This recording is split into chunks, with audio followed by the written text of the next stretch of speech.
We've talked a lot about the audio description and the accessibility of this film to a disabled audience. Do you guys want to talk about the end of the movie? You sure? Okay.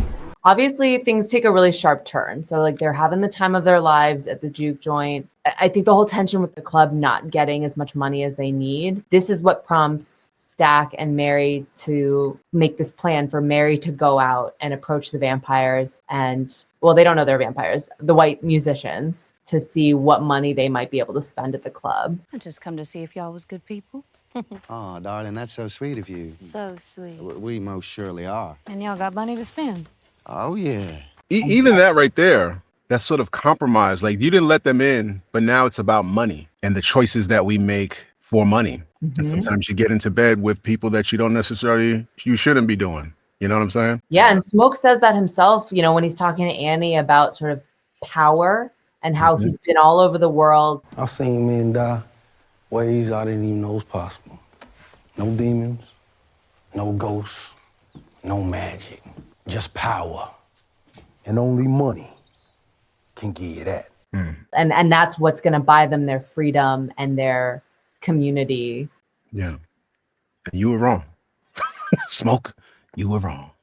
And if I remember correctly, didn't it take some convincing by Haley Steinfeld's character? Because at first they weren't going to do it, but she was like, come on, I can do it, I can convince them. What about them crackers? What about them? I can go feel them out before they too far gone. I can feel them out myself. At first, I don't think they were going to do it, but she talked them into doing it. So what are you saying? You saying the power of the white lady? Is that what you're saying?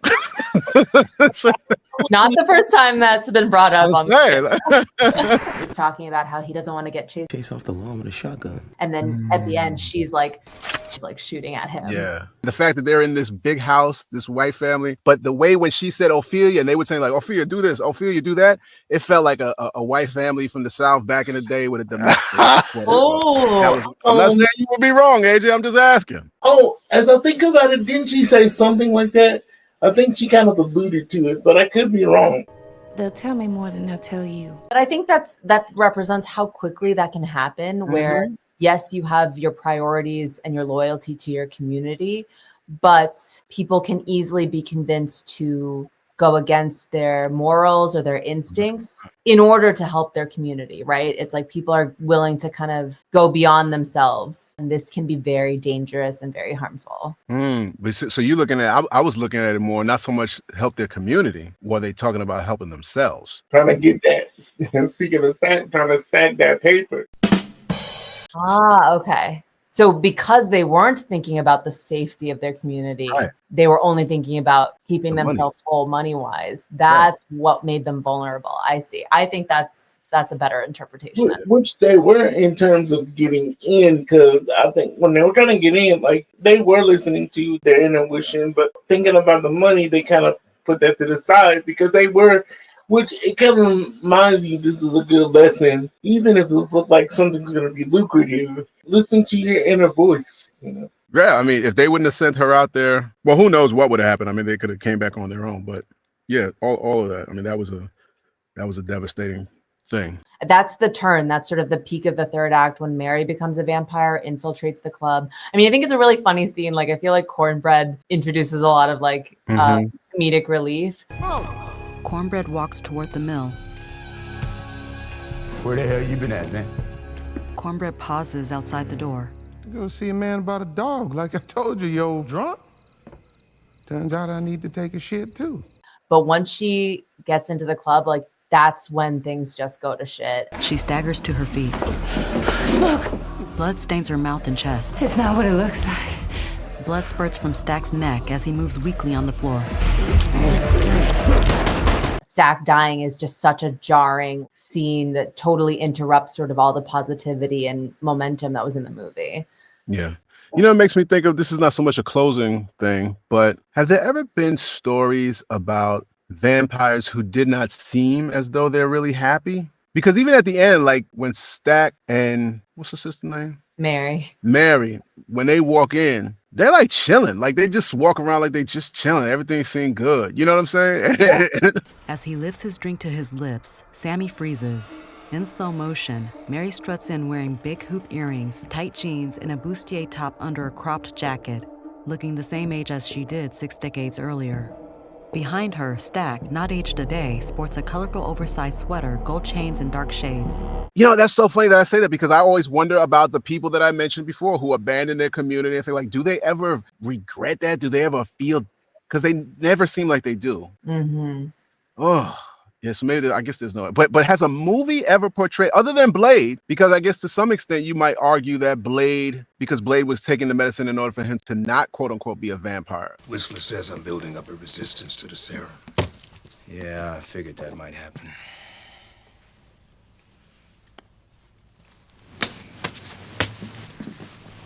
I guess he would be the only one who's, yeah, I don't know if there's ever a movie that's sort of a vampire who doesn't want to be a vampire. I mean, I remember seeing it 20 years ago, but I don't know if you remember Twilight. How old are you? 17. How long have you been 17? A while. I don't know if Edward was ever like to be with Bella, and it seems stupid. No, that's not a bad example at all. That's actually one of the things that I thought of too. Thomas, I don't know how familiar you are with Twilight. Not at all. I mean, it's a teenage, book series about romance, but the Cullen family is the main vampire family in this book series. And they're actually, I guess, vegetarian vampires. So they don't actually kill humans. I know, it's ridiculous. We only hunt animals. We learn to control our thirst. But it's you. Your scent. It's like a drug to me. You're like my own personal brand of heroin. When you meet Edward, the love interest vampire, he isn't happy with being a vampire. He wants Bella, the love interest, the main character, to have a love that isn't harmful to her. So he hates that he loves her and hates that she loves him. I don't know. It's very conflicted. So that's one example in recent culture. Yes. Thomas, I just want you to know, I only know about this because I have sisters that were crazy about it. Sure, AJ. Yes, you haven't seen the film 30 times. Yeah.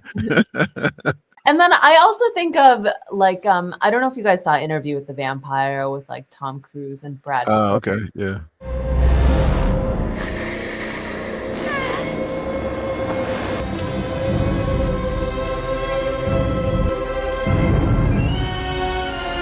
That was one of the first vampire movies that I ever remember watching. And the Brad Pitt character, I think his name is Louis. I think he's pretty full of, I don't know, what's the word, ennui. He's really emo throughout most of the film. He's not happy with being created into a vampire, even though his creator is trying to coach him and, telling him he's going to be a great vampire. He messes up, he makes a child into a vampire, which is not what you're supposed to do. You fed on me. I took your life. He gave you another one. And I hate you both.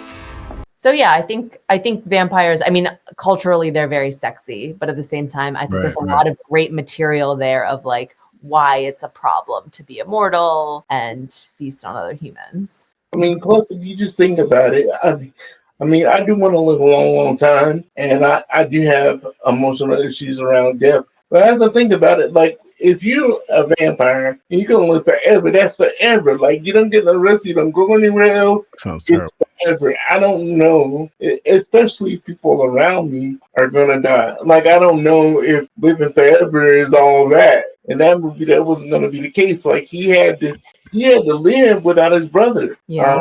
Because he was bitten and had to hurt him in a way not to be with his brother.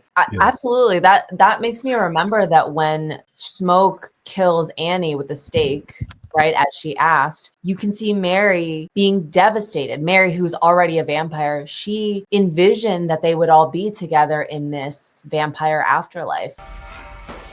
I'll see you soon. Smoke's face clenches with anguish. Then he positions a stake over her heart. Mary's grin evaporates, and the look of bewilderment overtakes Stack's face. Smoke gazes into Annie's eyes. Who are you? Annie! I felt so sad because he has a staker so that her soul can go to heaven, but still, I don't know how many of us could actually kill our loved ones, it's that same perspective of like being in a community.